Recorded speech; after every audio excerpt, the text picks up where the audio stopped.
Alors c'est donc ça la vraie puissance de l'équipage de Roger. Pas de doute, aujourd'hui Gaban nous prouve qu'il mérite totalement son titre d'aile du roi des pirates. Après avoir donné une véritable leçon à Luffy, c'est au tour d'Imu de goûter au haki absolument phénoménal du mange-montagne. Bienvenue dans cette review du chapitre 1190 les bros, c'est Goji et aujourd'hui nous allons analyser la puissance du désormais légendaire Scopper Gaban, son discours face à Luffy, mais aussi face à Imu, ainsi que l'incidence qu'aura sa terrible défaite sur l'homme que le monde attendait avec impatience. Le fameux power-up de Luffy va-t-il enfin avoir lieu? Je vous en parle en détail dans cette vidéo, alors prenez-vous un truc à boire et à manger et préparez-vous pour cette nouvelle review. Alors comme ça, Luffy a réussi à exaspérer Gaban, hein? C'est la première fois qu'on voit quelqu'un parler comme ça à Luffy, c'est une folie. Littéralement, il le chope par le col et il lui dit « T'es inutile mec ». Et pour le coup, on peut pas lui donner tort, c'est vrai. La presta de Luffy face à Imu est catastrophique. Au moins Loki, lui, même s'il a perdu, il s'est quand même bien battu, tu vois. Là, Luffy lui a fait moins de dégâts en Gear 5 que dans sa forme basique, avec le coup de poing qu'il lui a porté à la fin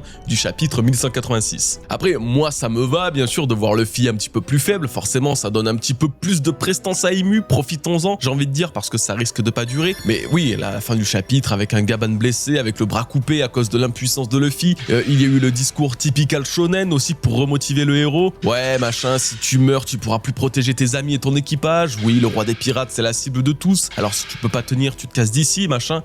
Bon, forcément, après ça, Luffy devra garder la face parce qu'il vient de se faire gronder par un grand-père, là. Et pour pas lui donner raison, il va devoir combattre encore. Alors, on parlera de tout ça plus en détail plus loin, de comment aussi Luffy risque de faire son power-up. Là, par contre, ce que ça signifie dans l'instant T, c'est que peu importe qu'il y ait power-up ou non, Luffy va encore combattre. Parce que le discours de Gaban, parce que la défaite de Gaban, mais aussi parce que vous l'aurez remarqué, de tout le chapitre, Luffy ne perd toujours pas son Gear 5. Ça fait 4 chapitres quasiment qu'il arrive à le tenir alors qu'il est à moitié mort depuis presque un mois de notre point de vue. Et c'est miraculeux parce que normalement Luffy ne tient vraiment pas cette forme très longtemps. Et ça en plus sans prendre de dégâts. Alors s'il perd pas cette transformation, c'est parce qu'il va sûrement continuer de combattre avec. Et j'ai même l'impression qu'il va bel et bien se régénérer grâce à ce Gear. Déjà, faut garder en tête que les fruits du démon Zoan comme celui de Luffy, et en particulier les Zoan mythiques, ont cette faculté à se régénérer particulièrement vite et d'être particulièrement résistants, bien plus que les autres fruits du démon, mais surtout, Luffy demande à être guéri. Alors je sais pas si on peut appeler ça une prière, ni si on peut vraiment savoir à qui il s'adresse, mais moi, ça m'a rappelé quand même la scène du chapitre 1045 lorsque Luffy était à bout de force face à Kaido, après avoir utilisé son Gear 5 et qu'il demande à son petit cœur de battre plus fort. Je me demande alors si en demandant à être guéri, il demande pas ça à son cœur ou à son fruit du démon, à cette forme blanche lui permettant tout et n'importe quoi. Et donc que ce soit finalement son Gear 5 qui lui sauve la vie en soignant ses blessures. Je pense très premier degré que c'est presque l'un des pires scénarios ever. J'essaie juste de m'attendre un petit peu à tout. Et là, j'espère surtout bien me tromper. Voilà. Mais globalement, le côté strict de Gaban m'a beaucoup plu. Et ce qui est marrant, c'est qu'il semble beaucoup plus dur que ne l'est Rayleigh. Alors que si on fait un petit parallèle avec Zoro et Sanji,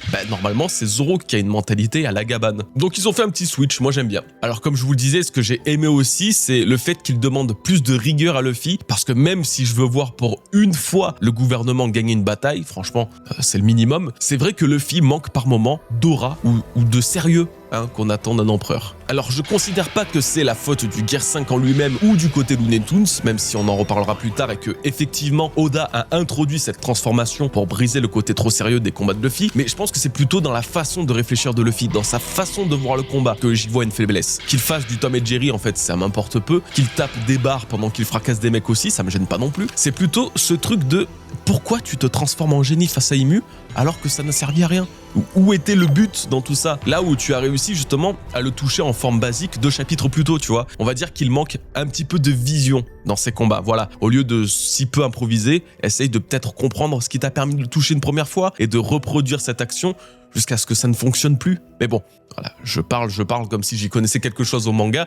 En tout cas, pas de doute, Luffy va bien s'en sortir et on voit plus tard dans la vidéo ce que la défaite de Gaban pourra déclencher chez lui. Justement, parlons-en de Gaban parce que le vieux nous a fait sentir plus de frissons que tous les Mugiwara réunis depuis le début d'Elbaf, et ce chapitre a flatté notre dopamine comme jamais puisqu'il n'était porté que sur le combat. Ah non, quand même petite mention à Usopp qui encore une fois ressent la présence écrasante d'Imu, décidément, sentir le haki des rois du roi du monde a ouvert tous les pores de sa peau, il est hyper sensible maintenant, c'est...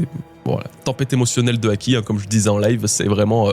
pouf, quelque chose. Mais tant mieux que ça continue, Usopp, vas-y. Non mais pour le coup, Gaban a été encore une fois d'une excellente surprise dans ce chapitre de par sa dureté envers Luffy, oui, mais là c'est surtout sur la partie combat où finalement il dévoile une facette des pirates de Roger qu'on soupçonnait bien sûr, mais qu'on n'avait jamais vraiment pu profiter de nos propres yeux. Avant, on va parler un peu de l'échange entre Gaban et Imu parce qu'il est assez révélateur sur plusieurs points. Ça commence par la simple question de Gaban à Imu en parlant de Luffy, il lui ressemble vraiment autant à Joy Boy.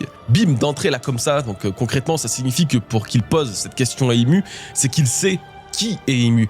Il sait surtout qu'Imu connaît bien Joy Boy. Et il sait aussi que Imu a reconnu du Joy Boy en Luffy. Vous voyez, Gaban cherche alors une sorte de confirmation à travers le roi du monde pour, entre autres, s'assurer que les paroles de Joy Boy qu'il a découvert sur Laftel sont bien véridiques. Oui, cet homme était bien l'ennemi du roi du monde et du gouvernement, mais aussi pour s'assurer que Imu lui-même le voit comme une menace. C'est le moyen le plus simple et efficace d'effacer tous les doutes. Si Luffy représente autant d'intérêt pour Imu en personne, c'est qu'il représente ce qu'il attend depuis 800 ans. Pour Gaban, c'est donc très clair, il est l'homme qu'ils attendaient aussi tous avec impatience. L'équipage de Roger et même Barbe Blanche apparaissent à travers ces mots, car tous ont ce lien avec Luffy, tous ont misé sur lui, même Oden qui a transmis sa volonté dans un futur de 20 ans, jusqu'au jour où Luffy apparaîtra sur Wano. Mais surtout quand on pense à la première rencontre avec Gaban en début de cet arc, on capte vraiment que pour être sûr de son coup, que c'était Luffy et pas un autre, il fallait qu'il éveille son fruit du démon et son apparence dans sa forme blanche. C'est ce que je vous disais quand ils ont combattu au chapitre 1140. Gaban l'a fait pour une chose,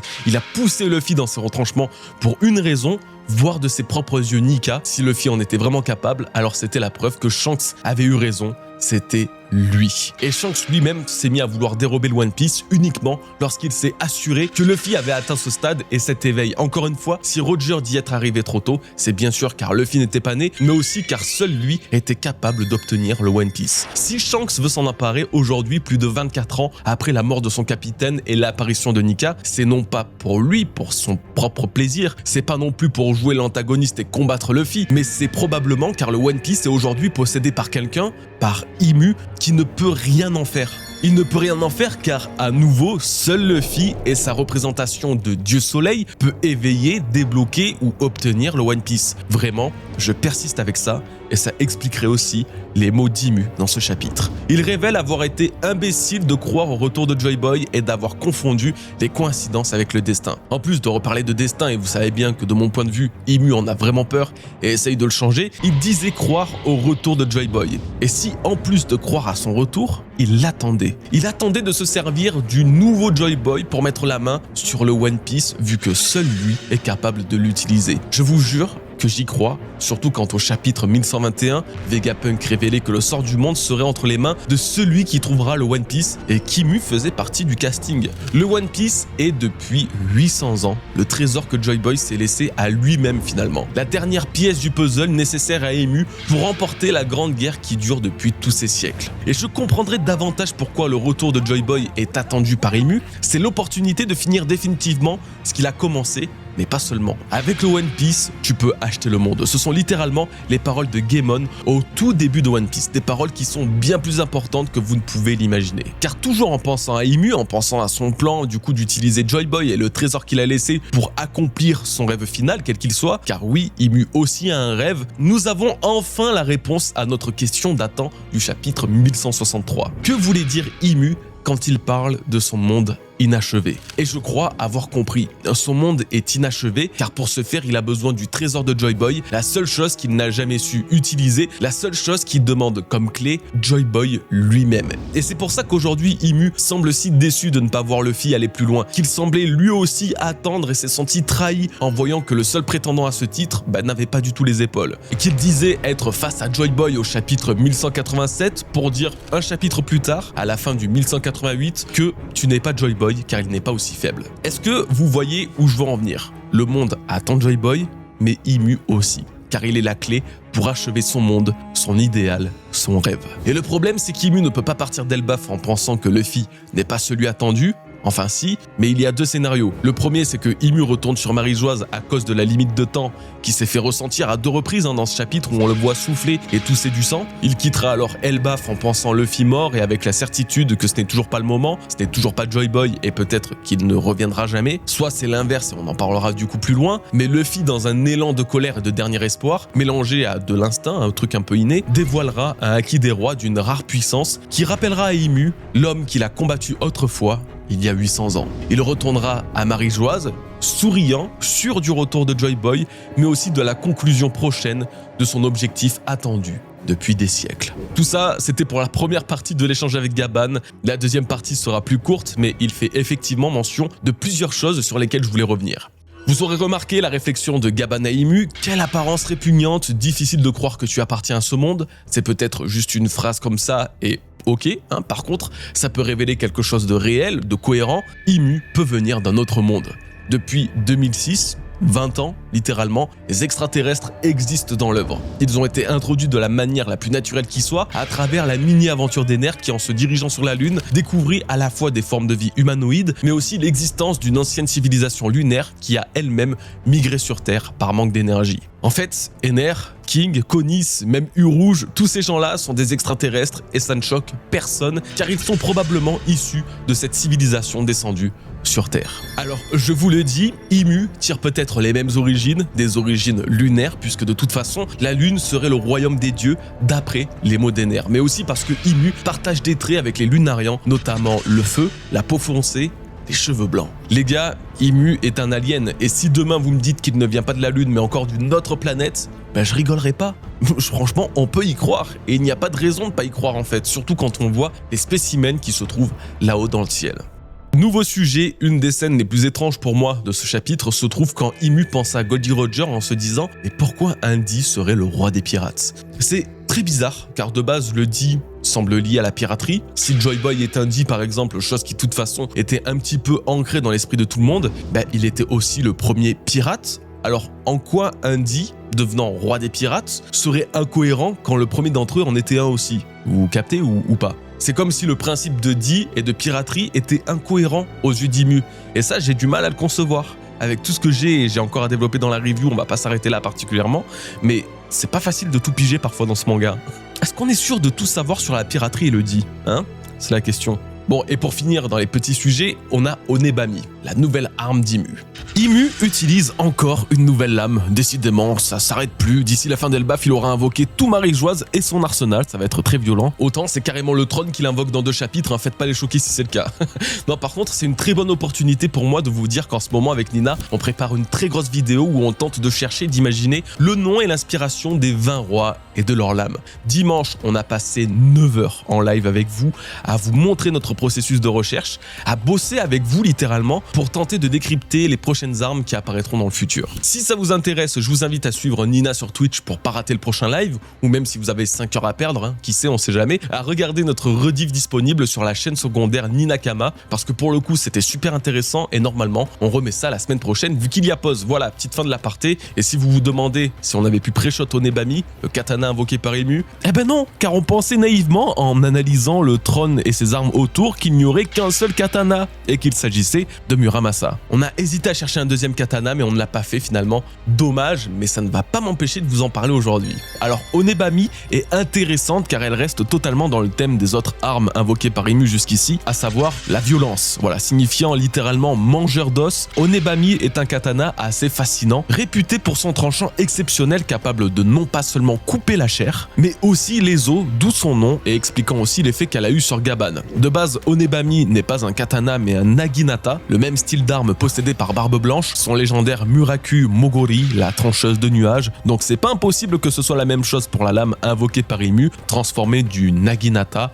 en un katana. Du coup, si Muramasa était pas si compliqué à attribuer à une famille du gouvernement mondial, notamment les Ethan Baron avec Venus Yoro le samouraï, Onebami, elle nous aide pas forcément puisque aucun membre du gouvernement n'a un style similaire à un samouraï ou même n'est un utilisateur de katana. Mais d'un autre l'autre côté, il nous en manque des chevaliers divins. Il nous en manque même une bonne partie. Sans compter ceux apparus sur God Valley parce que ça date de 38 ans et certains ont peut-être disparu entre-temps. Nous n'avons vu actuellement que 5 sur les 13 potentiels mentionnés par le Gorosei au chapitre 1166 et encore dans les 5, je compte Garling. Donc un samouraï chez les chevaliers divins est encore envisageable et Onebami lui reviendrait.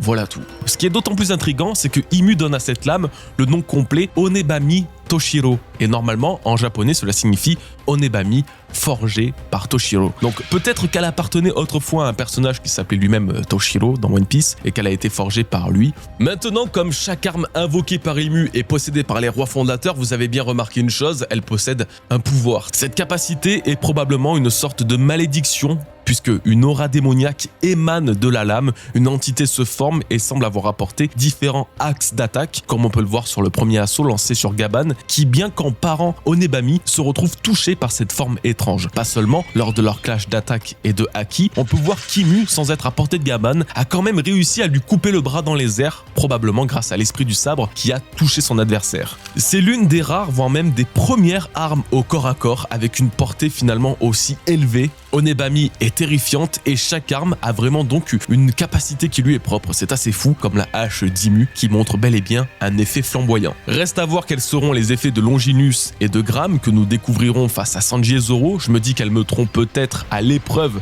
la spécialité du haki de chacun, genre celui de l'observation pour Sanji et celui de l'armement pour Zoro. Je vous dis ça parce que dans la légende chrétienne de la Sainte Lance, on dit que Longinus, donc l'homme qui portait la lance et qui a transpercé le flanc du Christ avec, était aveugle et que lorsque le sang de Jésus coula sur ses yeux, il retrouva la vue et se mirent à croire en Jésus du coup forcément. Donc la lance Longinus de Killingham permettra peut-être d'aveugler temporairement Sanji qui devra développer un haki d'observation encore plus affûté, peut-être un haki d'observation mêlé à un haki des rois vu qu'on n'a jamais vu cette combinaison. Bref, on verra bien, mais si j'ai déjà hâte de découvrir les 20 lames, j'ai encore plus hâte de découvrir leur pouvoir. Voilà, alors tous les sujets ont été plus ou moins abordés, il en reste 2, la fin du chapitre bien sûr, mais aussi et surtout le haki de Gaban. Finalement, c'est l'un des trucs qui m'a le plus choqué aussi de tout le chapitre. Gaban utilise une nouvelle technique, probablement son attaque ultime, Kamudo Yachi Takeru. Cette attaque est une version améliorée de son Yazo Takeru utilisé face à Luffy et Zoro, et on comprend pourquoi elle est améliorée, il a littéralement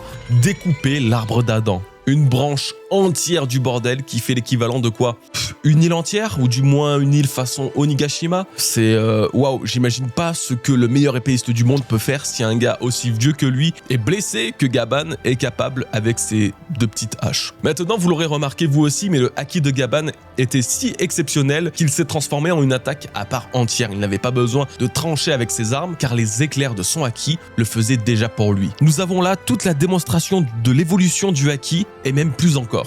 Le haki devient tangible. Il le devient de plus en plus. À l'époque, il était par Shanks qui détruisait le Moby Dick en l'expulsant. Maintenant, il devient tranchant et impactant par des experts comme Gaban. Et les dégâts infligés à Imu sont quand même sérieux puisque juste avec cet éclair, Imu se retrouve blessé, il saigne, il doit se protéger car il prend pas du tout cette attaque à la rigolade. Donc bien sûr, je parlais de Shanks et finalement ça rappelle son fameux haki Wi-Fi contre Ryukogyu sur Wano. La scène était un petit peu compliquée à comprendre, on ne savait pas quelle véritable technique il utilisait. Du coup, c'est vraiment un mélange de haki des rois et de l'armement qu'il peut contrôler à sa guise. Maintenant, moi je vais conclure par une chose, c'est l'une des théories que j'affectionne le plus depuis des années. Écoutez-moi bien, Luffy, il est capable de choper les éclairs et les renvoyer sur ses adversaires, on est d'accord, il l'a fait à plusieurs reprises. Je suis persuadé qu'à un moment, il sera capable de faire la même avec les éclairs de haki. À une époque où c'était peut-être qu'un effet visuel, c'est devenu aujourd'hui, et vous l'avez bien vu, un véritable élément tangible et dangereux. Donc je ne sais pas quand, probablement pas dans le prochain chapitre en tout cas, mais c'est encore une pierre de plus sur l'édifice de ma théorie un petit peu débile peut-être avec laquelle j'aime forcer de temps en temps. Luffy prendra des gros éclairs de haki et les balancera sur ses adversaires. Et voilà, maintenant il est temps de parler d'un sujet un petit peu délicat, un sujet qui va diviser, qui va peut-être pas plaire à tout le monde, le potentiel comeback de Luffy et son power-up du démon, de la mort, de la destruction, de l'arme antique, de l'apocalypse. Rien que ça, ouais. Non, bon, je vais traiter le sujet assez sérieusement parce que justement, je le trouve vraiment sérieux. Et il va définir la fin d'Elbaf, donc c'est pas rien. Là, on a vu Gaban se fait fumer un bras. Ok, bon, c'est vraiment très bien car ça montre encore que Imu ne déconne pas, ça montre qu'Imu a un ascendant, les différences de puissance sont logiques mais surtout respectées. et ça c'est un plaisir inimaginable. Maintenant, si Gaban n'a pas forcément servi à affaiblir Imu, le rôle qu'Oda lui a offert à travers son retour et sa défaite dans ce chapitre pourrait bénéficier à Luffy. C'est-à-dire qu'en voyant Gaban gisant au sol, totalement dépourvu de solution pour arrêter le massacre et pour repousser la menace qu'il affronte, il, donc Luffy, pourrait dévoiler une puissance, un power-up pour les sortir de cette situation et peut-être pouvoir affronter Imu ou l'expulser d'Elbaf.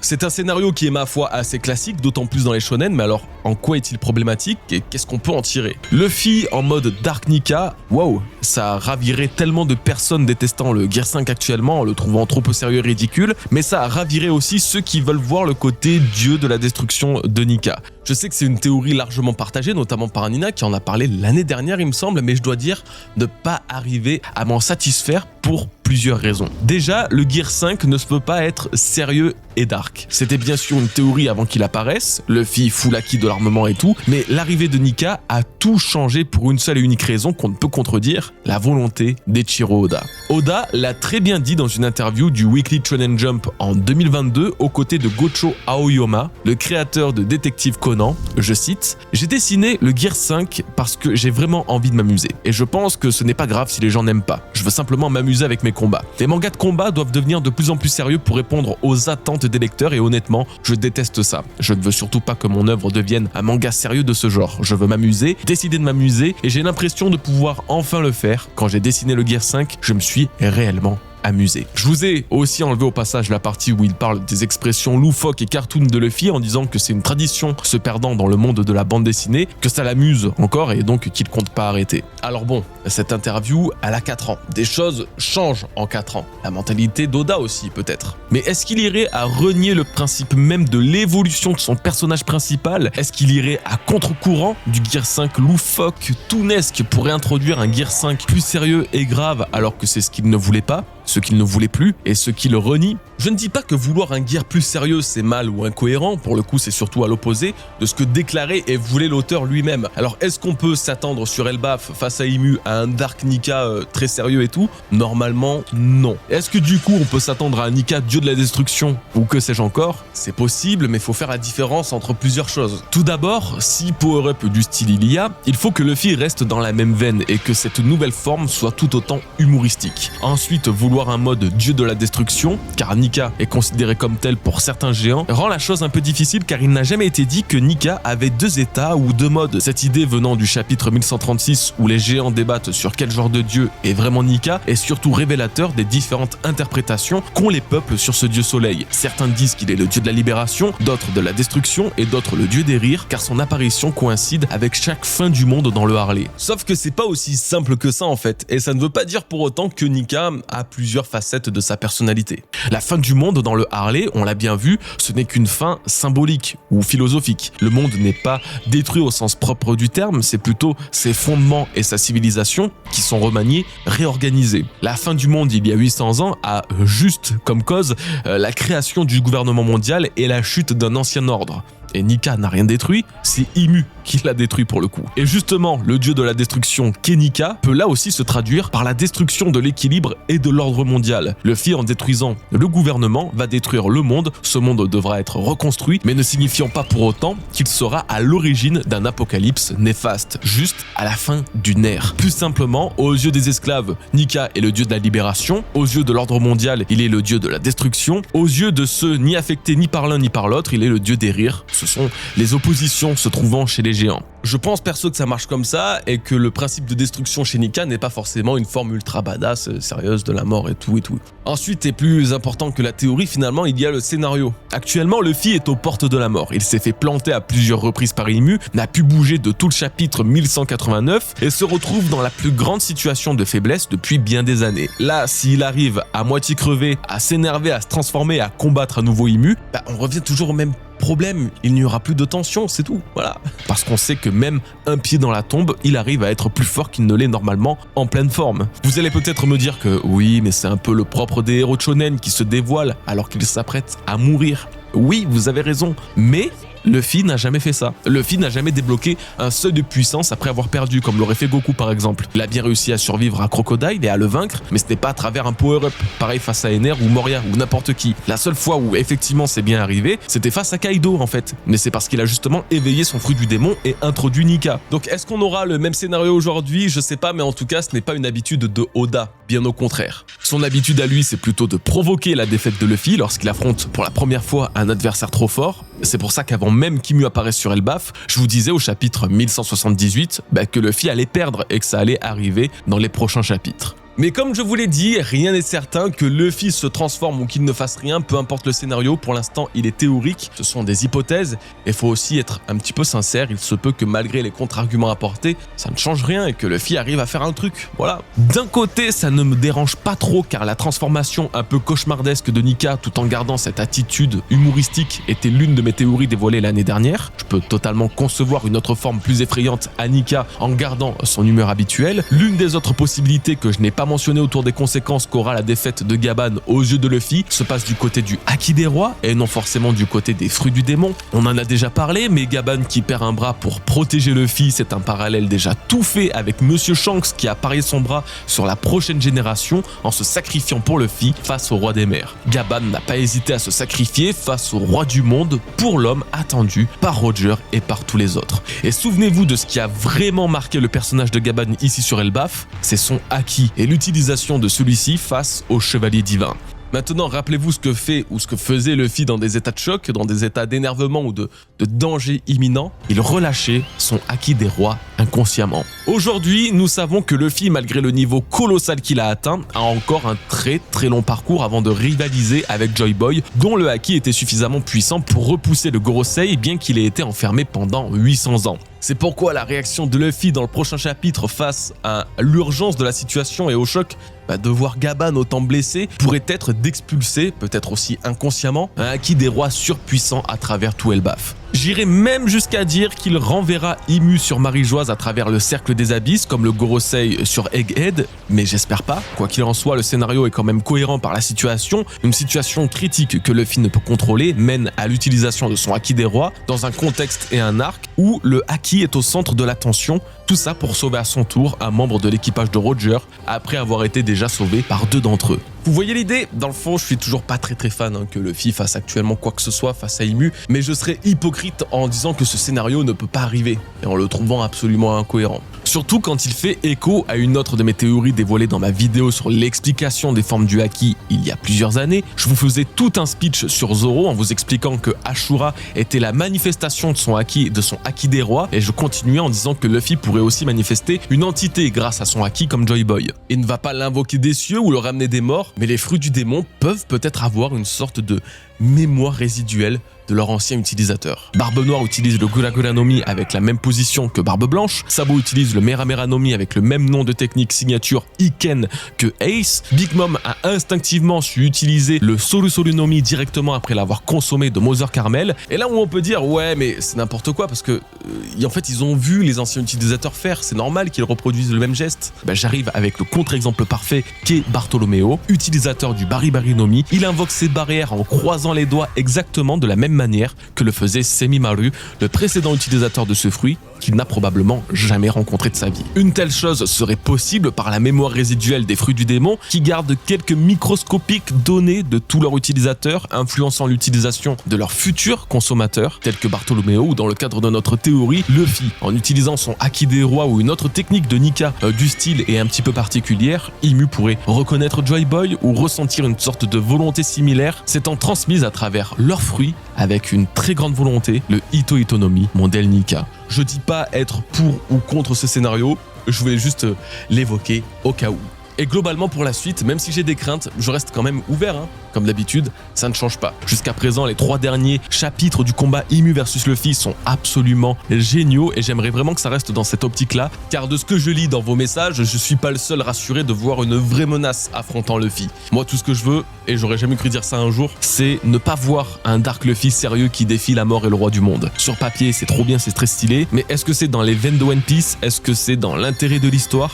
Ça, j'en suis un petit peu moins sûr. Alors dites-moi ce que vous en avez pensé les bros, d'après vous, Oda va-t-il trahir d'une certaine manière ses paroles avec un Gear 5 aussi différent ou parviendra-t-il à adapter le sérieux et l'humour en même temps? J'ai hâte de vous lire car nous arrivons doucement à la fin de cette vidéo. La semaine prochaine, il y a pause, mais normalement, on va se voir assez souvent puisque vous aurez déjà une nouvelle vidéo. Ensuite, il y aura le live avec Nina. Normalement, on en repréparera un autre qui durera plusieurs heures dans nos recherches des 20 lames et ça sera avec vous, bien sûr. Et également, mardi à 21 h, je serai sur la chaîne de Sunny D Live pour parler One Piece. Ça va être très cool. Donc, je vous attends aussi là-bas. Et puis, entre-temps, si je continue quand même toujours de vous manquer, vous pouvez regarder ma réact du chapitre 1190 de One Piece, du coup, qui est disponible sur ma chaîne secondaire Goji Wara. Voilà, je pense qu'on est bon. Alors, les bros, je vous remercie à nouveau d'avoir partagé cette review avec moi. Je vous souhaite une excellente journée ou soirée et je vous dis à très bientôt. Prenez soin de vous et de vos proches. Peace les bros.